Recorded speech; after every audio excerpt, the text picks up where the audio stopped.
Hello, everybody. Welcome to our WLUK Fox 11 one-on-one YouTube series with former Packers fullback John Kuhn. John, 0-5 against the top three teams in the NFC. They might have to face all three of them in the playoffs. What gives you the belief that they can beat them? Because they've been in every single one of these football games, and you could point to a handful of plays in any one of these games that, had it gone the other way, the Packers would end up being victorious. In this past football game, there's a play here, a play there, 2-point loss. The Packers could have easily won this football game. They didn't, I know.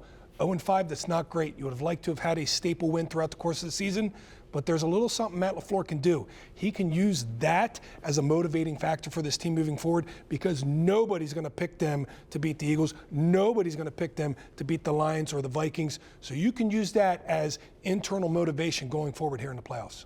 How does he fix I don't know if it's a slow start problem, but against at least the Lions and the Vikings it has been. How do you fix that?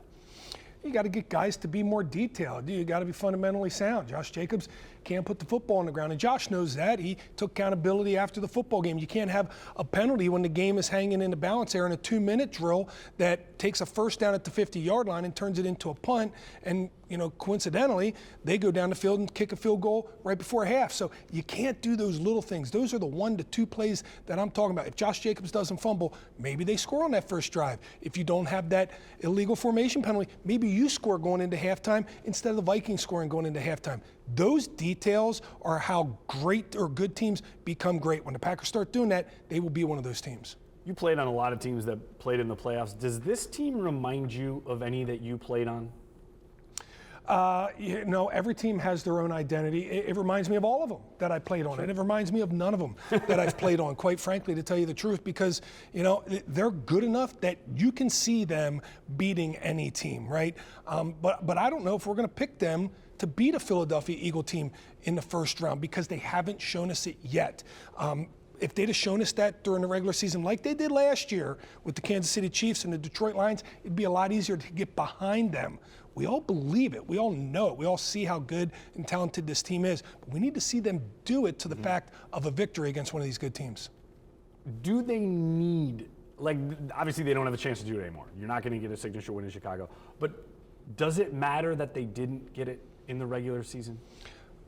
I do. Unfortunately, I think it does matter, because being a player myself, you got to look back at what you've accomplished this year, how your team has played, and how your teammates have fared going out there. And every guy knows they're not going to tell us in the media, and they shouldn't. They should keep those feelings reserved for on the inside, But just because you feel that doesn't mean you can't go out and achieve something great. And that's what we used to tell ourselves when we'd find ourselves as underdogs. And that's what this Packers team is going to have to tell themselves. We got to go out there and do something extra than what we've done during the regular season. And that extra doesn't need to be, something crazy. It just needs to be those little details that I talked about.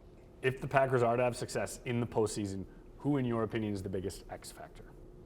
For the Green Bay Packers, I think it's Jordan Love. I mean, as you watch, when Jordan Love struggles, who picks him up, right? Josh Jacobs was having a good game, but they found themselves down in this football game.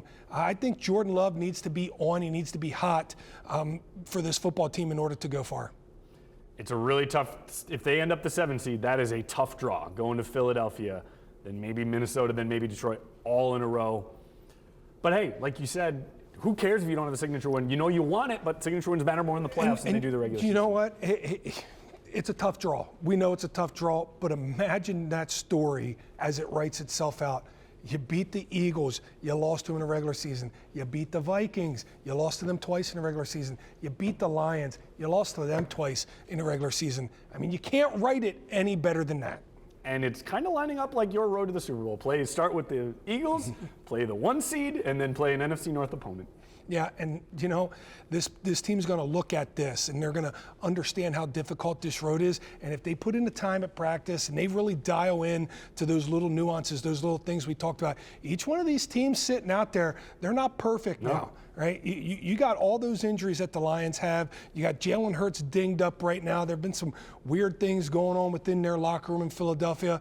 Minnesota Vikings seem to be playing the best right now, but they lost. It looks like they lost one of their pass rushers this past week against the Packers, so potentially they're knocked down a notch there. So you never know when you get to the second season. That's all that matters. They're in it. That's all you can ask for. Got to have a chance. Thanks for watching our WLUK Fox 11 one-on-one YouTube series.